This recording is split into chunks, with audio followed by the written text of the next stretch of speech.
If you're a woman over 40 and you train regularly, but still feel tired, inflamed, or stuck with stubborn fat, this video is for you. Because the issue may not be your discipline or your effort. It may be when you train and how your hormones respond. And to understand that, we need to talk about cortisol. Cortisol is often called the stress hormone. But for women, especially after 40, cortisol plays a much bigger role in body composition, recovery, and energy. Cortisol helps you wake up. It helps regulate blood sugar, and it helps your body access energy. In a healthy system, cortisol follows a daily rhythm. It rises in the morning to support alertness and energy, and gradually comes down as the day goes on. That rhythm matters more than most women are ever told. After 40, female hormones shift. Estrogen and progesterone no longer buffer cortisol as effectively as they once did. Recovery takes longer. Sleep becomes more fragile, and the body becomes more sensitive to total stress load. Total load includes training type, training intensity, training volume, recovery, sleep, and timing. This is why, after 40, how you train and when you train can either support fat loss or quietly work against it. Let's be very clear about priorities.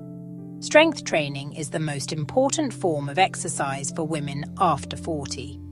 It protects muscle mass, it supports bone density, it improves insulin sensitivity, and it helps maintain shape and metabolism. Strength training sends a constructive signal to the body: build, maintain, and adapt. But cardio sends a very different signal. Now let's talk about high-intensity cardio, especially running. Running and intense cardio are high-stress activities. They raise heart rate quickly, they create a strong cortisol response, and they demand significant recovery. That doesn't make cardio wrong. But after 40, and especially for women, timing and frequency matter enormously. Cortisol naturally peaks about 30 to 60 minutes after you wake up. That's normal, that's healthy. But when high-intensity cardio or running is layered on top of already elevated morning cortisol, the body can interpret that as too much stress at once. For many women, this leads to stubborn belly fat, increased inflammation, flatter glutes, poorer recovery, and disrupted hormones. Not because they're doing anything wrong, but because the signal is mismatched. This is why daily morning running often stops working for women after 40. It pushes cortisol higher at the exact time it's already elevated.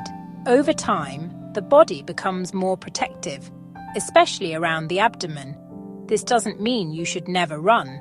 It means running should be less frequent, not always in the morning, and balanced with recovery and strength work. Now compare that to strength training. Strength training, especially when programmed with adequate rest between sets, controlled volume, and good technique, creates a different hormonal response. When done earlier in the day, strength training uses cortisol to mobilize energy, improves insulin sensitivity, supports muscle retention, and allows cortisol to come down before sleep. This is why morning or early day strength training is often far more supportive for women over 40 than morning cardio.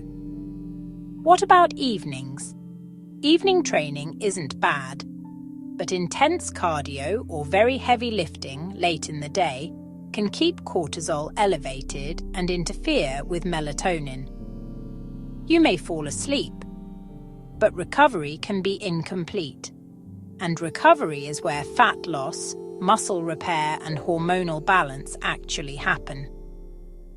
This is why many women over 40 see better results when they prioritize strength training earlier in the day, use walking or gentle movement as support, limit high-intensity cardio and protect sleep. Not less effort, better strategy. Now let's talk about food specifically around morning strength training. When you wake up, cortisol is already elevated. One of cortisol's roles is to help mobilize stored energy and maintain blood sugar. Because of that, for short to moderate strength sessions with proper rest, many women already have access to fuel without eating immediately beforehand. Eating before training raises insulin. Insulin shifts the body from using stored energy to using incoming energy. That doesn't make it wrong, but it changes the hormonal signal. This is why some women notice they feel heavier or less sharp if they eat before certain morning sessions. For longer workouts, very heavy lifting, or endurance cardio, fuel beforehand becomes important. So again, this is about matching nourishment to training demand. For many women over 40, strength training earlier in the day, followed by a balanced, protein-rich breakfast, supports muscle protection, blood sugar stability, and recovery. After 40, fat loss and strength don't come from pushing harder. They come from working with female physiology. Prioritize strength. Be intentional with cardio. Respect timing. Protect recovery. And let your body do what it's designed to do.